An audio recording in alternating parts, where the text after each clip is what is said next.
Ada 22 pinjol yang tidak aman untuk digalbay karena ada di lapangan yang bakal mengambil barang kalian. Benarkah itu? Di sini saya mau bahas buat teman-teman semuanya.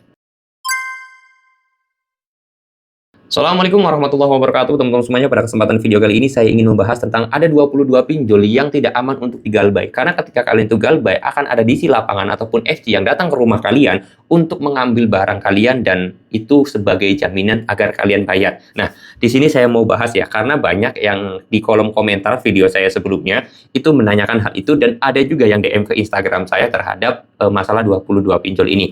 Nah, kata dia itu berasal dari nonton video di TikTok yang dia menunjukkan bahwa ada 22 pinjol yang bahaya. Saya pun nonton juga video tersebut, saya pengen langsung bahas ya. Jadi kalau masalah ada 22 pinjol ataupun 10 pinjol ataupun 30 pinjol, saya sangat menyangkal teman-temannya. Kenapa? Tidak ada yang namanya galbay itu bahaya, itu nggak ada. Semua pinjol itu aman-aman saja. Tidak ada yang namanya DC lapangan datang ke rumah kalian mengambil barang kalian gitu, nggak ada ceritanya. Ngambil motor, ngambil STNK, ngambil BPKB, ngambil surat tanah, itu tidak akan ada sampai kapanpun dalam sistem hutang pinjol. Kenapa? Karena sistem pinjol itu namanya KTA ya. Kalian harus tahu pinjol itu KTA. Apa itu KTA, Bang? KTA adalah kredit tanpa agunan. Jadi sebesar apapun hutang kalian, itu tidak ada agunannya atau tidak ada jaminannya. Contoh kalian minjem sampai 100 juta pun, pinjol minta nggak sertifikat tanah? Enggak, pasti dijamin itu.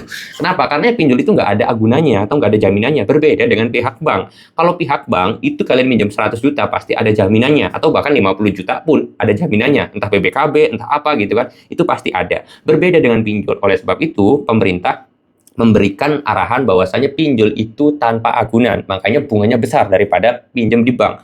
Pinjol per tahun itu bunganya bisa nyampe sampai 50% bahkan sampai 100% pinjol, hutangnya pinjol. Tapi kalau kita di bank itu maksimal aja 20% udah tinggi banget. Bahkan kalau kur kan 6% malahan gitu. Per tahun ya, sama-sama hitungannya per tahun.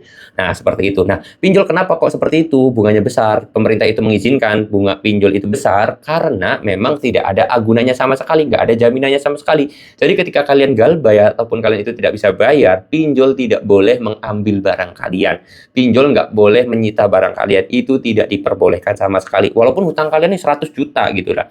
Pinjol ataupun DC pinjol tersebut minta motor kalian yang harganya cuma 5 juta atau 10 juta. Itu tetap tidak diperbolehkan namanya. Tetap nggak boleh sama sekali. Oke? Jadi nggak ada satupun, jangankan 22, satupun itu tidak akan ada. Dan kalau misalkan DC itu ngambil barang kalian teriakin aja maling, maling, maling, udah selesai. Nanti DC bisa habis gitu kan. Kan kemarin juga viral tuh TikTok, ada DC lapangan yang sampai dikeroyok sama warga karena dibilang maling-maling gitu kan. Nah, itu juga bisa sih. Karena memang itu tidak benar ya teman-teman semuanya, ketika ada DC pinjol yang ngambil barang kalian ke rumah itu tidak benar. Itu tidak sesuai aturan juga. Oke, mudah-mudahan bisa menjawab atas pertanyaan kalian. Dan kalau teman-teman semuanya mau tanya, boleh tinggal tulis aja di kolom komentar atau DM langsung aja ke Instagram saya kalau kalian itu mau konsultasi gratis sama saya ya. Nggak bayar-bayar sama sekali. Karena jujur, saya membuat video ini nawaitu saya atau niat saya itu nulung kalian, nggak mau ngambil uang kalian. Ada YouTuber yang pengen ngambil uang kalian, saya nggak mau, pengen konsultasi aja bayar. Udah tahu kalian itu nggak punya duit, malah suruh bayar juga konsultasi doang. Ya udahlah. Makanya kalau kalian pengen konsultasi gratis, tinggal DM aja ke Instagram saya. Insya Allah nanti bakal saya jawab di video berikutnya. Mungkin agak sedikit lama ya teman-teman semuanya. Nanti kalau udah tanya, tinggal subscribe aja. Next video bakal saya bahas. Saya mau tutup dulu video ini dengan kata Assalamualaikum warahmatullahi wabarakatuh.